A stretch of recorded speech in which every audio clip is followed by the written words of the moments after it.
السلام عليكم. اليوم حبيت أعرض لكم جزء من شغلي. كاونتر ألمنيوم كريمي قياس 3 أمتار، الأرضي زائد 3 الملحق، والدنقة 80 سنتيمتر. طبعا استخدمنا بالسطح مال الكاونتر جرانيت صناعي لون أسود مع إنارة شمسي يدات ذهبي. طبعا استخدمنا لل3 أمتار 8 رجلين. طبعا هذه معلومة مهمة جدا تأثر على الكاونتر. عدد الرجلين مهم كلش. طبعا كل التفاصيل هي حسب الطلب أبو البيت.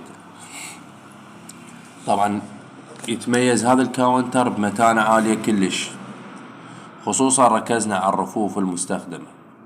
استخدمنا بها نوعية معينة من الجسور، إن شاء الله نعرض لكم إياها بفيديو ثاني. بحيث كل رف راح يتحمل وزن من 200 إلى 250 كيلوغرام. واستخدمنا طبعا بهذا النوع من الكاونترات مهم كلش استخدمنا النرمادة الحفر. بهيج نوع استخدمنا نرمادة حفر مهمة كلش.